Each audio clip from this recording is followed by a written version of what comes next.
Et bonjour la compagnie des couleurs, je lance avec ce tout premier petit tuto, une série de plusieurs tutoriels je pense, parce que j'ai envie de créer dans ce petit carnet qu'on m'a offert, hein, c'est un joli petit carnet, une petite bibliothèque d'inspiration en aquarelle.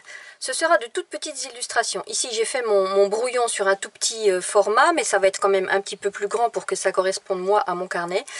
Et vous aurez donc plusieurs pages. Hein, et lorsque vous manquerez d'inspiration pour faire vos propres aquarelles, vous pourrez aller piocher dans votre petit carnet. Donc, il y aura plein de thèmes différents. Hein. Je ne peux pas vous dire encore quoi parce que je fais vraiment au fur et à mesure où ça me vient. Donc là, je vais commencer avec le monde marin parce que je commence en juillet.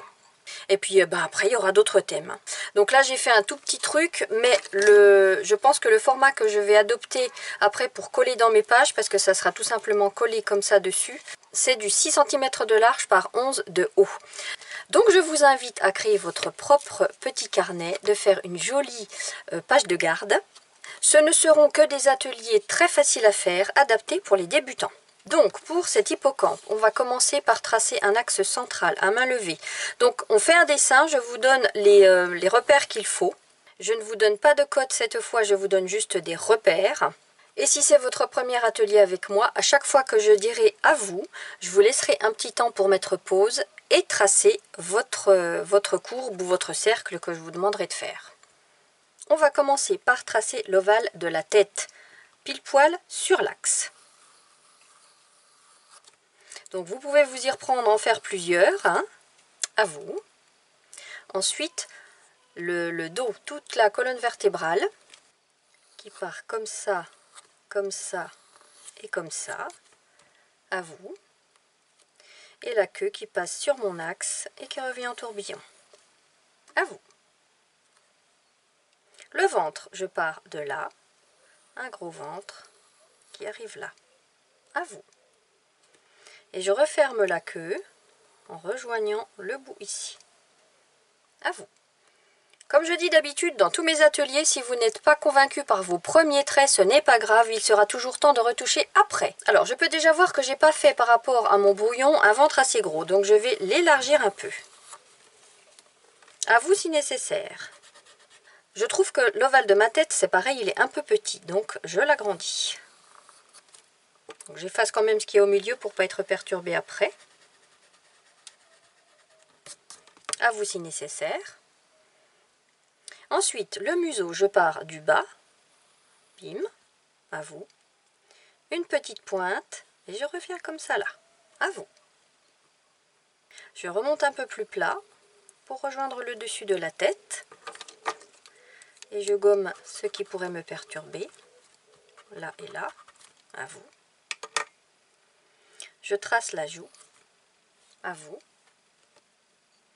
Je tire une ligne virtuelle au-dessus de ce point-là qui va me servir de repère pour tracer mon œil juste au-dessus, à vous. À l'intérieur, une petite bulle blanche, tout le reste je colorie. Même si ce n'est que le crayonné, je vous invite à colorier pour voir l'effet que ça donne. Et tout autour, on fait une petite fleur et des petits traits. À vous. Sur le corps, des petits sourires comme ça. Déjà ça, à vous. Et arrivé sur le bas, on commence à tourner pour suivre le mouvement de la queue en arrondi. À vous. La petite crête, on part du milieu du front ou avant, on remonte, hop, hop, on descend comme ça là, jusqu'au creux, à vous. Et là part la nageoire dorsale, de travers, pas trop haute, hop, je l'ai faite un peu trop haute, voilà, à vous. Ce que je vous propose là, c'est une libre interprétation d'un hippocampe. Hein. Avant de repasser à l'encre, on va masquer à la drawing gum tous les petits points blancs. Donc moi je prends un stick de drawing gum de la marque Goya. Il est très bien, la pointe est assez fine. Donc là je vais tracer des petits ronds. Deux ou trois d'ailleurs sur chaque trait que je viens de tracer. En fait ça dépend de l'espace que vous avez. En bas ici je passe à 2. Et après c'est 1. Sur la queue c'est 1 parce que c'est vraiment pas large.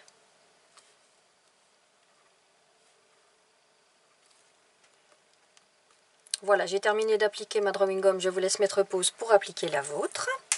Et je prends mon stylo à encre indélébile. Je travaille ici avec la marque Unipine, mais je vous mets 2 autres marques à l'écran, pointe 0,1. Et je repasse tout. J'ai fait tous mes contours. Je vous laisse mettre pause pour repasser les vôtres.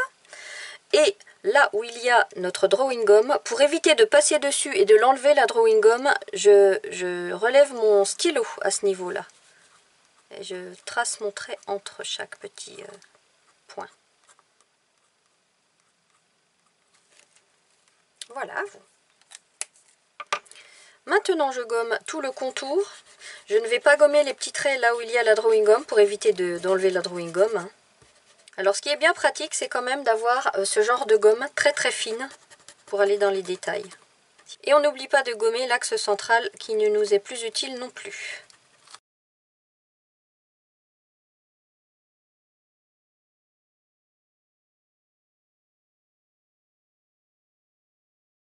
Alors pour ce petit tuto, on va utiliser seulement 3 couleurs. Le corail numéro 355 de chez White Nights, je vais vous montrer sur mon nuancier après. Le violet rose 608 de chez White Nights et le violet foncé 606 de chez White Nights.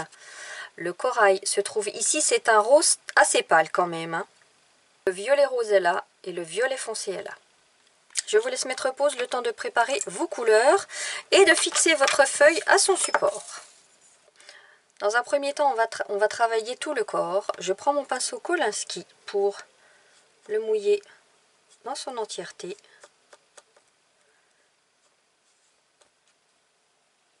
Donc vous voyez, à chaque fois que ma main sort du cadre, c'est que je vais chercher de l'eau. Mon petit pot d'eau est à ma droite. Et je mouille la queue pas forcément jusqu'au bout. Et quand je mouille, je rappelle que je ne mouille pas jusqu'au bord pile poil du dessin. Je peux laisser 1 mm par rapport au bord du dessin, puisque c'est quand j'applique la couleur que je suis bien les bords. Je commence avec le corail et je prends mon pinceau Léonard numéro 4. On va commencer ici, le dos.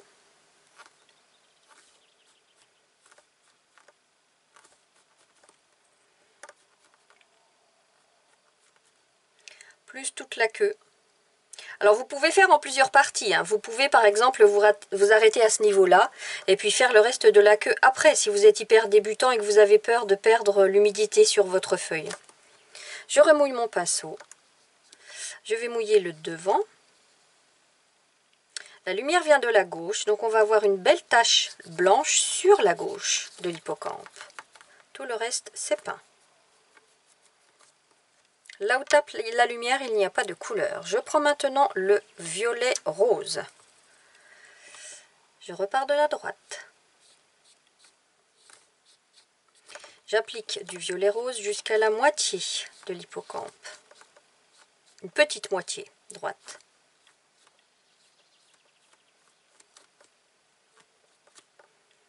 Plus toute la queue.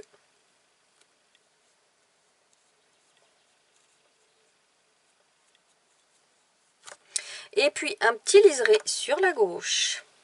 Et ensuite je laisse les pigments faire le reste. Je m'arrête là. Bon, je vais aller un petit peu plus large quand même. Voilà. Je rince mon pinceau. Je vais chercher le violet foncé pour travailler la dernière ombre qui va faire comprendre la rondeur de l'animal. La lumière venant de la gauche, je travaille mes ombres à droite. Et je vous rappelle que plus on travaille les ombres d'un côté, plus ça rehausse la lumière de l'autre.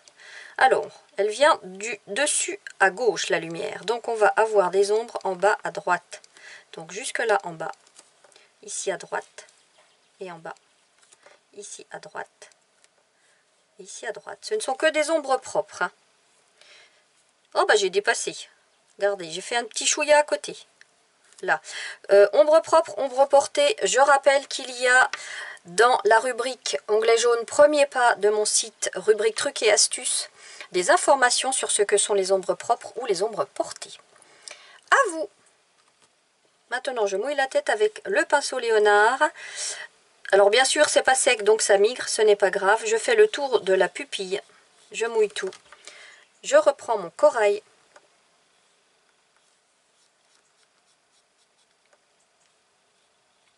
Je fais le tour de l'œil. Est-ce que je laisse une petite tache blanche là-haut? Ouais, ça peut être sympa. Je remplis tout le reste.